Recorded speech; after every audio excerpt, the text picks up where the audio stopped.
देखेंगे कि under root से रिलेटेड रहेगा। अगर पोलिनोमियल अंडर रूट के फॉर्म में रहेगा तो उसको किस प्रकार से सॉल्व करेंगे, अंडर रूट से रिलेटेड। जैसे ऐसे दिया 2 अंडर रूट में 5 एक्स स्क्वायर प्लस एक्स और प्लस 3 अंडर रूट में 5 और 2 3 जा 6 6 5 जा 30 आया मान लो 11। इसका निकालना है फाइंड द जीरोज, इसका जीरोज फाइंड करना है, फाइंड द जीरोज निकालना है, इसका जीरोज ज्ञात करना है। जीरोज क्या होगा, मतलब इसका शून्य के ज्ञात करना, फाइंड द जीरोज, इसका जीरोज निकालना। अंडर रूट से रिलेटेड अगर क्वेश्चन रहेगा इस तरह से रहेगा, ऐसे रहेगा तब कैसे करें। अगर अंडर रूट से रहे तो सबसे पहले वही काम करेंगे, सबसे पहले लिखेंगे फॉर जीरोज, लिखेंगे फॉर जीरोज मतलब शून्य के लिए, शून्य के लिए। और ये जो पोलिनोमियल है, ये जो पोलिनोमियल है बहुपद है, इसके बराबर कितना लिखेंगे, इसके बराबर 0।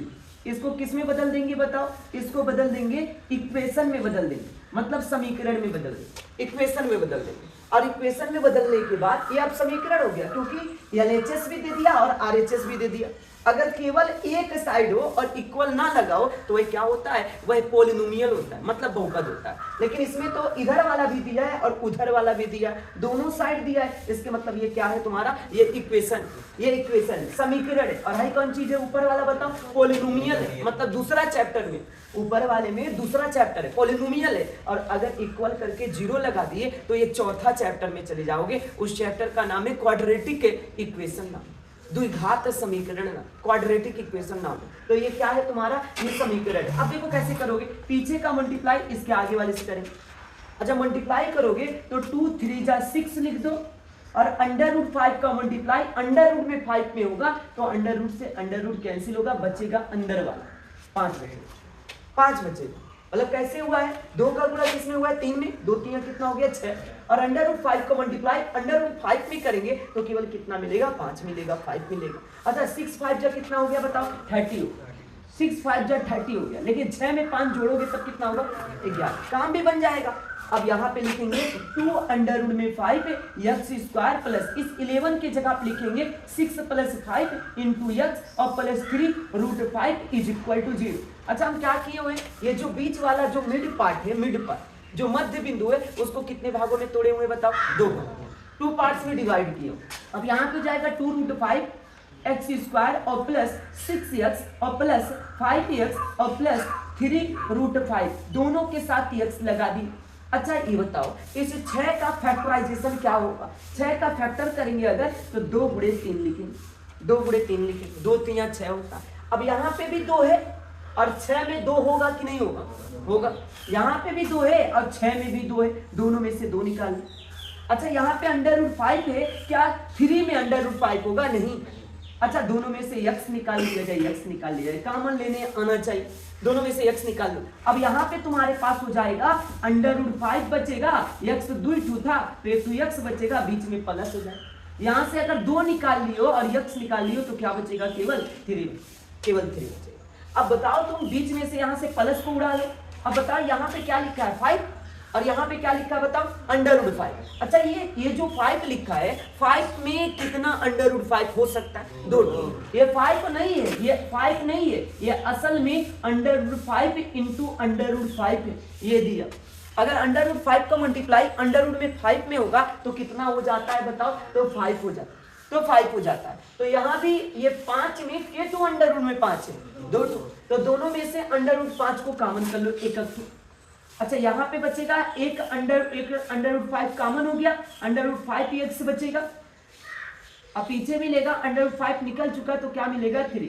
अब जो 2 बार लिखा है उसको एक ब्रेकेट में लिख लो, अब जो बच जाएगा उसको नेक्स्ट ब्रेकेट में लिख लेंगे, उसको नेक्स्ट ब्रेकेट में लिख लेंगे। अब बताओ देन जीरोज हो जाएगा, देन जीरोज हो जाएगा, इसका शून्यक हो जाएगा। एक आएगा under root 5 x is equal, ये प्लस 3 उधर भेजेंगे, -3 होगा और x बराबर हो जाएगा, इसको नीचे भेजेंगे -3/√5। ये किया, ये किसका वैल्यू है, ये अल्फा का वैल्यू। अभी क्या बचा है, बीटा। अच्छा यहाँ पे अगर हम बात करें इसका 2x इज इक्वल टू, ये +√5 पे उधर भेजेंगे -√5। अब यहाँ पे x इज इक्वल टू कितना होगा, -√5/2 हो जाए, ये हो जाए।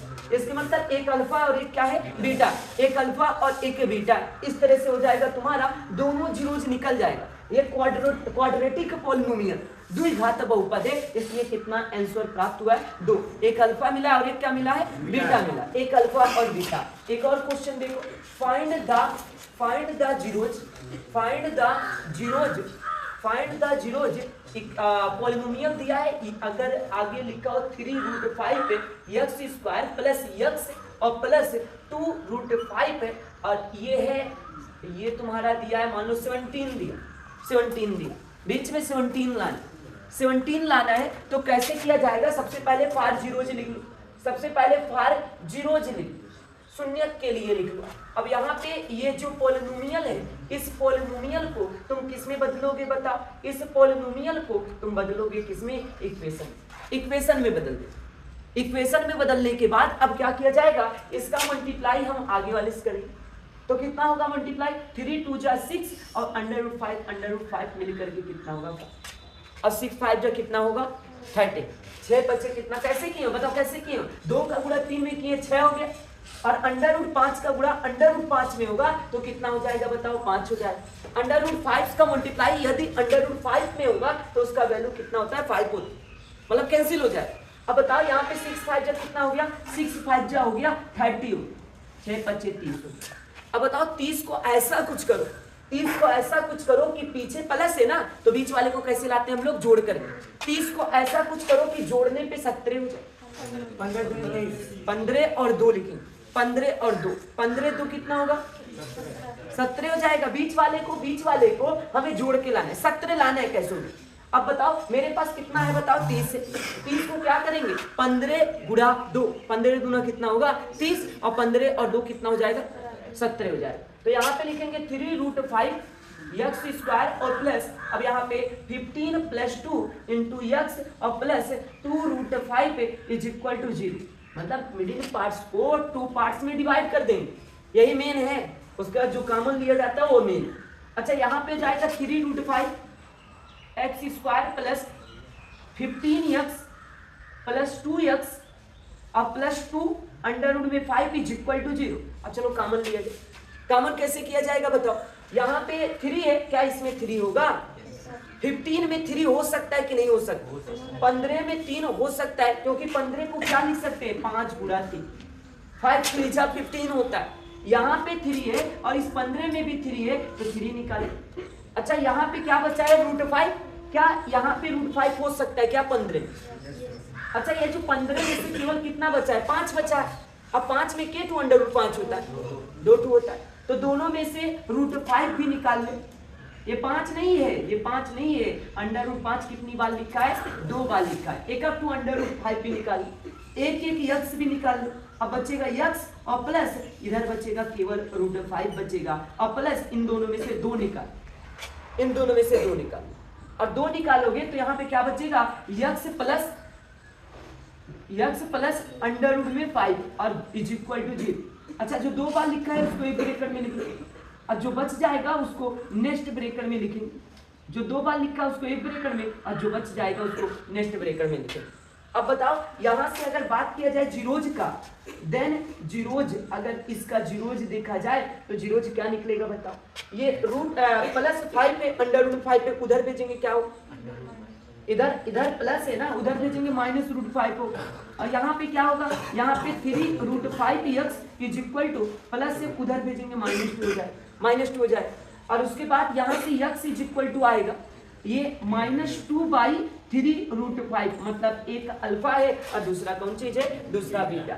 एक अल्फा है और दूसरा जो वैल्यू प्राप्त हुआ है वह बीटा प्राप्त हुआ है। तो इस प्रकार से हम लोग जीरोज फाइंड कर सकते हैं अंडर रूट से रिलेटेड क्वेश्चन का, अंडर रूट से रिलेटेड पॉलिनोमियल का। देखो एक और देखो, फाइंड द जीरोज, इसका भी जीरोज फाइंड करना है, इसका भी जीरोज निकालना है। लिखा है 3√2x और स्क्वायर भी लगा दे, और -x और प्लस, यहाँ भी माइनस रहने तो -2√2। अब इसको लिख दे, यहाँ पे 1 लिख दे, चलो 1 बीच में 1 दिया, 1 लाना, बीच में कितना लाना है 1। अच्छा यहाँ पे कुछ भी छोड़ दो, ऐसे ही छोड़, इसका मतलब बीच में मुझे कितना लाना है, 1 लाना है, 1 लाना है। अब कैसे 1 आएगा, तो सबसे पहले इसको, अगर हमें जीरोज चाहिए तो इसको लिखेंगे फार शून्य के लिए फॉर जीरोज, और जीरोज चाहिए तो ये जो पॉलिनोमियल है, ये जो पोले है, पोले मतलब बहुपद, ये पॉलिनोमियल जो है इसको किस में बदल दोगे, इसको इक्वेशन में बदल दो। इक्वेशन में बदल दोगे तो 3√2x² और माइनस x और -2√2 इज इक्वल टू कितना हो गया 0। ये हो। अगर ऐसा नहीं करोगे, अगर इक्वेशन में नहीं बदलोगे तो नहीं हो पाएगा। तो सबसे पहले हम लोग क्या करेंगे, इक्वेशन में बदल दो, और इक्वेशन में बदलने के बाद हम लोग इसका क्या किया जाएगा, फैक्टराइजेशन। अच्छा, फैक्टराइजेशन कैसे किया जाता है, गुणनखंड कैसे किया जाता है, सबसे पहले पीछे वाले का मल्टीप्लाई किससे करोगे, आगे वाले से, x² के कोफिशिएंट से करो, x² के कोफिशिएंट से, मतलब x² के गुणांक से करें। अब बताओ इसका मल्टीप्लाई इससे करोगे तो जाएगा 2 का गुणा 3 में करोगे 6 हो जाए, और √2 का गुणा √2 में करोगे 2, तो 62 ना बोलना, 62 मत बोलना। जैसे कैसे किए हो बताओ, 2 का गुणा किस में किए, 3, तो 2 3 कितना हो गया 6। √2 का गुणा हम √2 में करेंगे तो कितना मिलेगा, मेरे पास 2 मिलेगा। अब बताओ ये 62 ना बोलकर इसको बोलेंगे 6 2 जा कितना होगा 12, मतलब 6 दूना कितना होगा भाई 12। ये 62 ना बोलना, बीच में गुणा है। कैसे किया बताओ, 2 का गुणा 3 में 6 हो गया, और √2 का गुणा √2 में करेंगे तो बचेगा केवल कितना 2। जब सेम गुणा होगा तो मिलेगा 2, √ में रहेगा तब, तो हो जाएगा 6 दूनी कितना हो गया 12। अच्छा पीछे माइनस है, याद रहे पीछे माइनस है, इसके मतलब बीच वाले को कैसे लाना है, घटा करके, सब्ट्रैक्ट करके लाना है।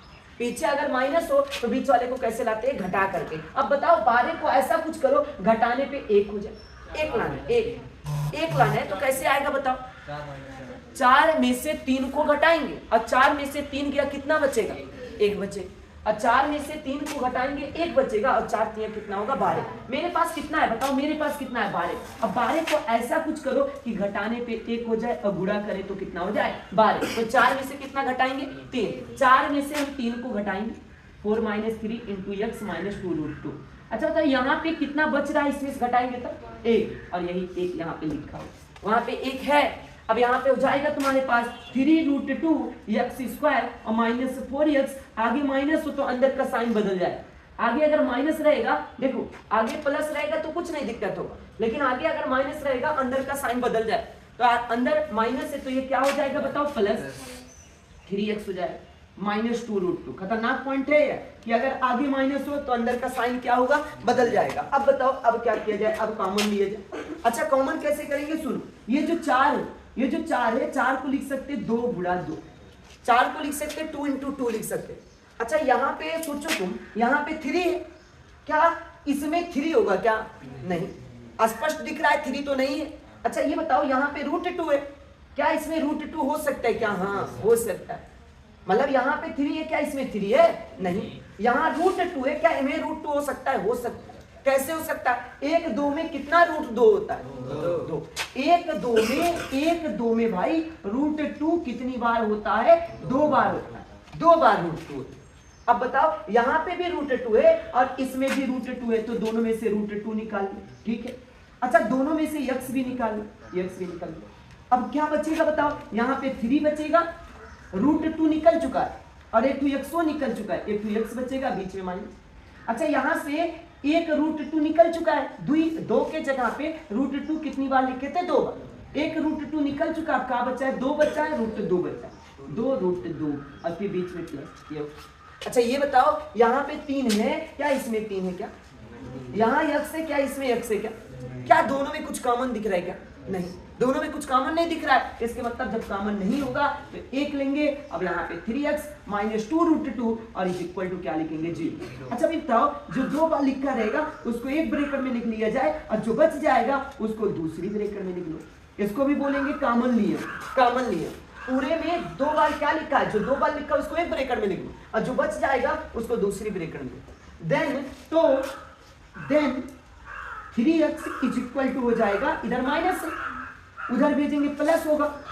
और भी सोचो बात, x बराबर कितना होगा, 2√2/3 होगा। एक आंसर यहाँ से देखो, ये तो अल्फा और बीटा निकल रहा, मतलब जीरोज निकल रहा। अच्छा यहाँ पे आंसर कितना होगा बताओ, यहाँ पे होगा √2x इज इक्वल टू -1। अब बताओ x बराबर क्या होगा, -1/√2, -1/√2। एक आंसर ये आया और एक वो है, मतलब एक अल्फा हो गया और एक क्या हो गया बीटा। एक